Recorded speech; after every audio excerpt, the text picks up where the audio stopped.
Hey guys, Brandon here with Texas Plinking, and I had a pretty fun idea for a video today. As you can see from the title, we're going to be comparing two very different scopes from each other. Now this video is not meant to be taken too seriously, especially for experienced shooters. You guys obviously don't need this video to explain the differences between a $20 scope and a $1,000 scope. You guys know that paying the money is just worth it when trying to get long range accuracy.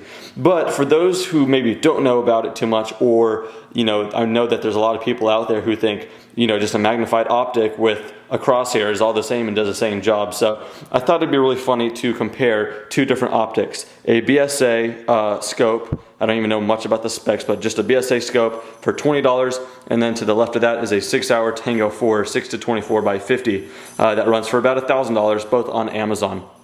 So anyway, very different scopes from each other, but yeah, I remember when I was a really young kid and I didn't get into shooting, whenever I walked into a sporting goods store and I saw two scopes, and one would be listed for under 50 and one for over 500, I thought, why is that? And so this is going just to be kind of comparing and contrasting. Even if you know about rifle scopes, this might be kind of fun to watch just so you can get reminded how crazy different these are. I mean, for one, for the price of this scope, for the price of this scope, you could get 50 of the BSAs. Obviously, that would be a terrible decision. I guess the first thing I'll say is, one, the scope ring. So obviously the way you mount it is you put the rings on the rifle Picatinny rail itself, then you put the scope in there and then clamp it down with the rings. The BSA already came with these rings, and the SIG for $1,000 did not. I had to get this Vortex 30 millimeter tube mount. Now what I mean by that is this is a 1-inch tube. So the tube itself is 1 inch, which kind of makes it a little bit harder to look through, but obviously they're both very easy. But when you step it up a little bit larger to this 30 millimeter tube, it allows more light in, and you just don't get the same amount of tunnel vision. Speaking of more light, look at the objective lens here, much smaller versus 50 millimeter here. So that allows even more light in with the 30 millimeter tube. Obviously that one is a lot easier and just more pleasant to look through. Let's talk about the reticle itself though. The reticle on this one is very plain Jane, just two lines, and they're thicker lines, so to get the consistent point of aim is a little harder because there's just bigger blocks for lines, versus the reticle in the SIG is just much cleaner, and it's a crosshairs with the mil-radian hashes, 1 hash per half mil-radian, and then in the middle of it is just a dot. So that makes getting a consistent point of aim incredibly easy because the dot is so fine. And that brings me to a second point. How fine the reticle is can change depending on how you zoom, because this is something called a first focal plane scope. To explain that very simply, a first focal plane scope, when you zoom into the image, obviously the target's getting larger because you're zooming into it, but so does the reticle. And that's important because it keeps the math the same. The distance between the dot, the very center, to the first half hash, the half mil radian, is the same when you're zooming in and zooming out. So it keeps the math very easy. Versus a second focal plane, well, it doesn't even matter because there are no hashes and there is no zoom. So yeah, you're already getting the idea of how feature rich a scope is like this compared to something like this. This is literally just magnified crosshairs, and that's about it. So to adjust the scope, talking about the turrets here, you would have to unscrew these caps first.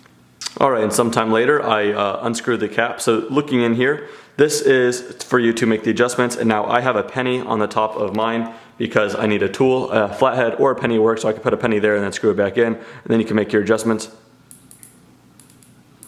I don't know if you guys are going to be able to hear that, but anyway, so here's the caps. You have to keep them around, and then the penny to make the adjustments.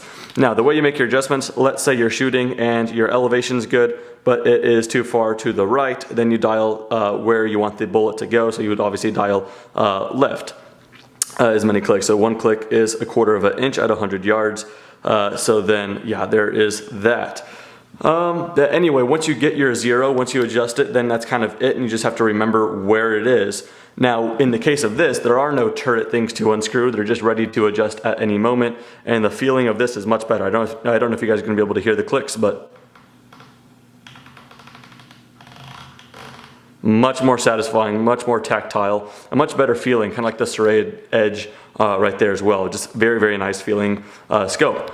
Now, one cool thing is, once you adjust your scope and you're at random numbers, let's say you're at 0.5 on the windage, and then let's say you're at 2.5 on elevation, there's something called just the 0 reset. So you can unscrew these caps, lift the cap, and then wherever you zeroed it in, you can put it back at 0, which makes just dialing up with a ballistic calculator much more easy. Also, because there are just so many different rotations, to remember where your 0 is, there's something called a 0 stop. And so that's accessed by, I'm not going to get into it too much because if you're watching this video, you probably don't need to know about a 0 stop. But anyway, you can do it on this scope, and what that is you could keep on dialing, and as soon as it hits 0, it stops. And that's when you know that's your last 0. So if you get really crazy with the elevation adjustments, you can always go back to 0. So that's very nice. And same with windage. The windage on 0, you can lock down, and also you can reset your 0 there. But you obviously don't need to do a 0 stop on a windage because your adjustments are not as much. But right now, if I try to adjust my windage, I can't do it because it's at 0. So I have to pull it out, then make the adjustments. Overall, very, very smart scope. So let's get to the other side. Now what I realize is I'm already done talking about the features with the BSA, but I haven't even begun with the SIG. Now I already made a review on the SIG scope, so I might be repeating myself to some of you guys, but I'm going to keep on going anyway. So again, I had to get this 30mm tube mount. This is a Vortex cantilever mount, also on Amazon. The mount itself is like 5 times the price of this scope. You are about $530 for this, so you can actually get quite a few of those scopes for the price of just the mount. But anyway, totally worth the mount. I like it quite a bit. But back to the scope. This has parallax adjustment. Actually, let's get to the zoom first. This has 6-24 power, and there it is right there. So you can just adjust by right here, zoom in. And like I said, when you do zoom into it, the reticle gets larger. I'll be sure to get a scope cam video of that. So yeah, 6-24, 24 power gets a right up to a 1,000-yard target. Very, very nice and clear. And to make it clear, you have side focus, side parallax adjustment. Let me see if I could get in there. There we go. So here we have it set for, let me see if I can get there. There we go. We got 150 yards. This is again just focus, not zoom. 200, 300, 500, then infinity, a little beyond. There we go. So at about 1,000 yards, it'll be about right here or so, and you just keep on going till it's nice and clear. Then we have an illuminated optic as well. So this is 2 night vision modes. Not that you could see in night, but this is just 2 lighter reds and then very, very bright.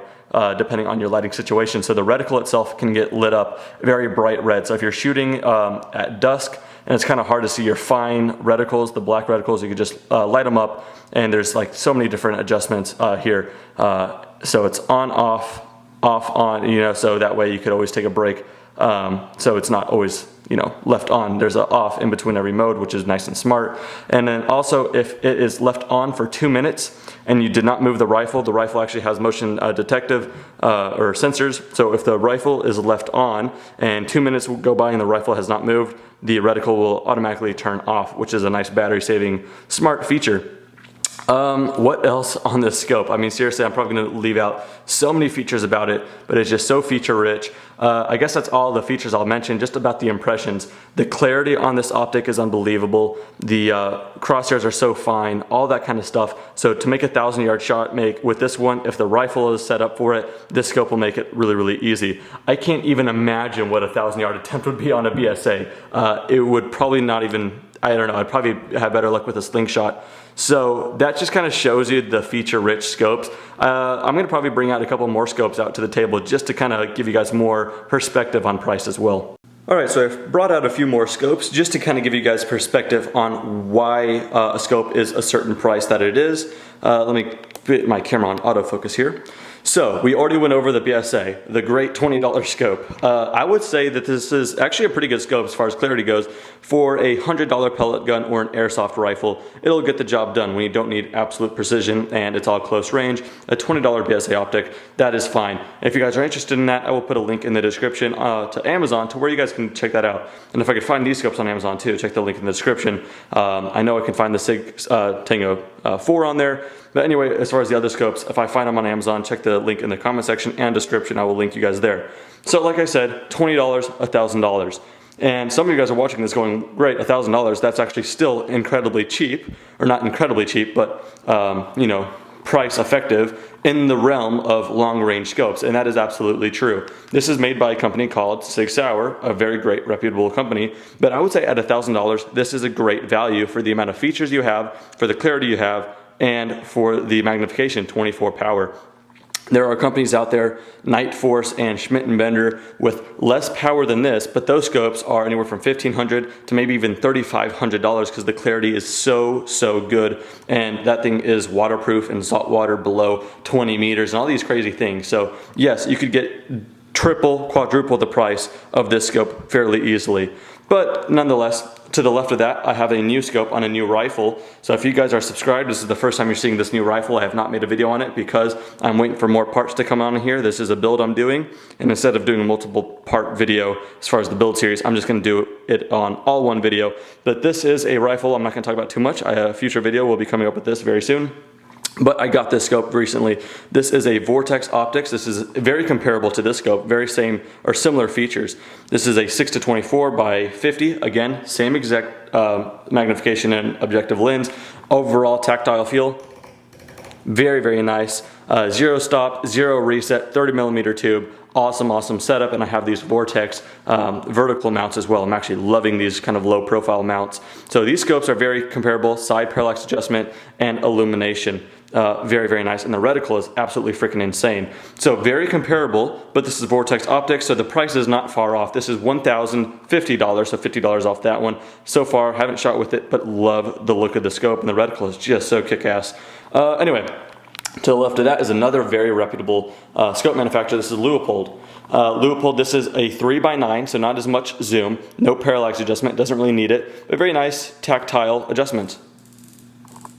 Very fine clicks. Also has zero reset, but not a zero stop. I'd prefer the zero reset anyway, and then I just bought these flip-up covers separately. But this scope is about $300 or so. I've seen it below $300, I've seen it for $280, I've seen it for $350, so it's about $300 or so. I made a review on that scope alone. This is a great scope for the rifle I have it set up on. This is just an AR. This is just a 5.56, so I'm not going to be shooting at 1,000 yards. So 3 to 9 magnification is all I need, and this is a very nice scope. Again, not as much features, no illumination, none of that. Reticle is much more simple, so you're well under $400. Now we keep on going. This is another Vortex optics. This is a Viper PST. I didn't mention that this is also a Viper PST, but this one is 2.5 to 10 power versus that was 6-24. So less zoom, no parallax adjustment, doesn't need it. It is illuminated, and this is a first focal plane, and so is this one. I'm sorry. Second focal plane, second focal plane. Like I said, that means that the scope does not zoom in on the reticle.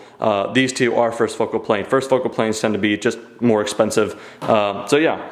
So I just keep that at 10 anyway, 10 time power. So yeah, that kind of shows you guys, and then this is just a sunshade. I could put that on any one of these things. So it just looks like a bigger scope, but it's really not. So that was about maybe $450 or so. The quality is unbelievable as well. Very nice tactile feel as well there. Leupold 30mm tube mounts. This is a 1-inch tube mount. Let me just pretend my voice didn't crack there. So anyway, that kind of shines some light on scope and their prices. Again, these are all pretty affordable scopes in the realm of long range. Schmidt & Bender and Night Force, you know, $1,500, $2,000, $2,500, even $4,000 for those, and I think they're worth every penny. I just don't have them because I didn't feel the need on my current rifle setups. But nonetheless, let's go back to the point of the video. This was meant to compare a $20 BSA scope to a $1,000 Tango 4 from 6 Hour, and then kind of brought the Vortex and the Leupold out just for fun as well. But anyway, I hope this maybe enlightened you, even non-shooters out there, on why the price differences are so vast out there. I would say it breaks down to features, lens quality in general. Schmidt & Bender is probably king there. Magnification, but you can't have magnification without clarity, and just all of that combined will make for just an expensive rifle. If you guys are into photography, that's the same thing with the lenses. You want a nice range and lens quality, all that stuff, then you have to pay the price. So same with scopes. A good thing about scopes is they don't really go down in value, which is nice. They kind of always, you could sell it for about what you paid for, especially with the Vortex, because the limited, unlimited lifetime transferable warranty, that's really nice. And I'm not even paid by Vortex to say that, so Vortex, send me a shirt or something. But anyway, I think I'm rambling on long enough here. That kind of is a fun comparison between a few different optics. Thank you guys so much for watching, and I'll catch you guys on the next one. I think the next video will be on the new rifle here, so stay tuned for that. But again, thanks for watching, and have a great day.